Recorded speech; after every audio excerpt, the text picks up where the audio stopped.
شب معراج اسلامی تاریخ کا ایک نہایت اہم، بابرکت اور روحانی اعتبار سے نہایت عظیم واقعہ ہے، جس میں نبی اکرم صلی اللہ علیہ وآلہ وسلم کو اللہ تعالیٰ کی قدرت سے مکہ مکرمہ سے بیت المقدس اور پھر آسمانوں کی سیر کرائی گئی۔ یہ ایک ایسا معجزہ ہے جو کہ نہ صرف ایمان والوں کے لیے ایک امتحان تھا، بلکہ اس میں کئی روحانی اور علمی سبق بھی موجود ہیں۔ نبی کریم صلی اللہ علیہ وآلہ وسلم کی زندگی کا مکی دور مشکلات اور آزمائشوں سے بھرپور تھا۔ آپ صلی اللہ علیہ وآلہ وسلم کو ابتدا ہی میں قریش کی طرف سے شدید مخالفت کا سامنا کرنا پڑا، خاص طور پر جب آپ نے کھل کر اسلام کی دعوت دینی شروع کی تو مکہ کے مشرکین آپ کے سخت مخالف ہو گئے۔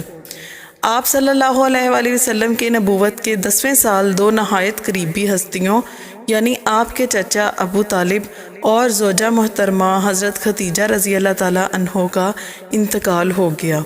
یہ سال عام الحزن، غم کا سال کہلایا، کیونکہ ان دونوں ہستیوں کی وفات کے بعد کفار مکہ کی سختیاں اور بڑھ گئیں۔ اسی سال آپ صلی اللہ علیہ وآلہ وسلم طائف کے سفر پر تشریف لے گئے تاکہ وہاں کے لوگوں کو اسلام کی دعوت دی جائے، لیکن وہاں کے لوگوں نے آپ صلی اللہ علیہ وآلہ وسلم کے ساتھ انتہائی ناروا سلوک کیا۔ آپ کو پتھر مارے گئے اور زخموں سے چور کر دیا گیا۔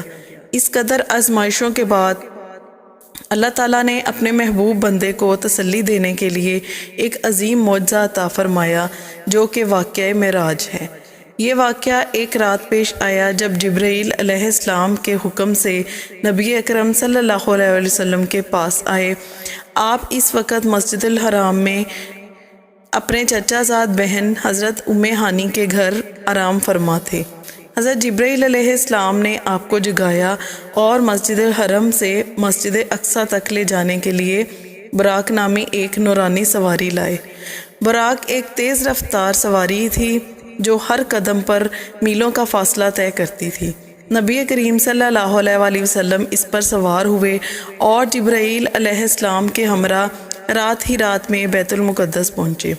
وہاں آپ نے مسجد اقصیٰ میں تمام انبیاء کرام کی امامت فرمائی، جو اس بات کی علامت تھی کہ آپ صلی اللہ علیہ وآلہ وسلم تمام انبیاء کے سردار اور امام ہیں۔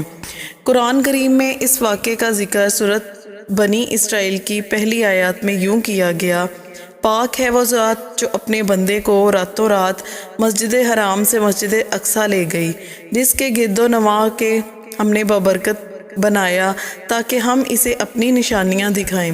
بے شک وہ سننے والا، دیکھنے والا ہے۔ بیت المقدس سے نبی اکرم صلی اللہ علیہ وآلہ وسلم کو آسمانوں کی سیر کرائی گئی۔ حضرت آدم علیہ السلام سے ملاقات ہوئی، جنہوں نے نبی کریم صلی اللہ علیہ وآلہ وسلم کا خیر مقدم کیا۔ دوسرا آسمان حضرت عیسیٰ علیہ السلام اور حضرت یحییٰ علیہ السلام سے ملاقات ہوئی۔ تیسرا آسمان حضرت یوسف علیہ السلام سے ملاقات ہوئی، جنہیں بے پناہ حسن عطا کیا گیا تھا۔ چوتھا آسمان حضرت ادریس علیہ السلام سے ملاقات ہوئی۔ پانچویں آسمان حضرت ہارون علیہ السلام سے ملاقات ہوئی۔ چھٹے آسمان حضرت موسیٰ علیہ السلام سے ملاقات ہوئی اور ساتویں آسمان حضرت ابراہیم علیہ السلام سے ملاقات ہوئی، جو بیت المعمور فرشتوں کی عبادت گاہ کے ساتھ ٹیک لگائے ہوئے تھے۔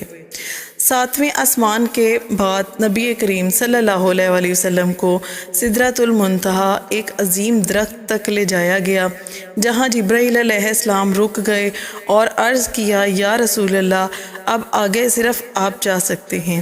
یہاں سے نبی کریم صلی اللہ علیہ وآلہ وسلم کو براہ راست اللہ تعالیٰ کی قربت میں لے جایا گیا۔ اللہ تعالیٰ نے اپنے محبوب بندے کو معراج کے موقع پر 3 عظیم تحفے فرمائے۔ نبی کریم صلی اللہ علیہ وآلہ وسلم کو ابتدا میں 50 نمازیں عطا کی گئیں، لیکن جب آپ واپس آئے تو حضرت موسیٰ علیہ السلام نے فرمایا کہ آپ کی امت اتنی زیادہ نمازیں ادا نہیں کر سکے گی۔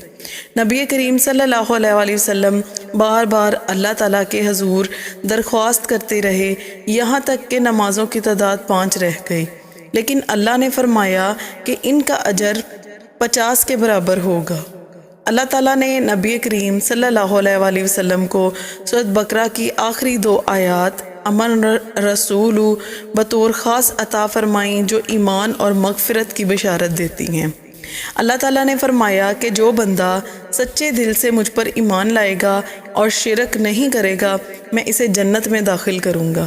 نبی کریم صلی اللہ علیہ وآلہ وسلم جب مکہ واپس تشریف لائے اور صبح کے وقت قریش کو یہ واقعہ سنایا تو انہوں نے اس کا مذاق اڑایا۔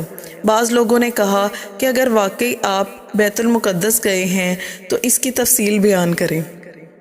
اللہ کے حکم سے نبی کریم صلی اللہ علیہ وسلم نے مسجد اقصیٰ کو اپنی آنکھوں کے سامنے دیکھا اور قریش کو اس کی تفصیلات بیان کی۔ حضرت ابو بکر رضی اللہ تعالیٰ عنہ نے بغیر کسی شک و شبہ کے اس کی تصدیق کی، اس لیے آپ کو صدیق کا لقب دیا گیا۔ شب معراج میں نماز کا تحفہ ملا جو اللہ سے قربت کا بہترین ذریعہ ہے۔ یہ واقعہ اللہ کی قدرت اور نبی کریم صلی اللہ علیہ وآلہ وسلم کے مقام و مرتبہ کی دلیل ہے۔ ایمان کی آزمائش کے لیے یہ واقعہ ایک بڑا امتحان ہے۔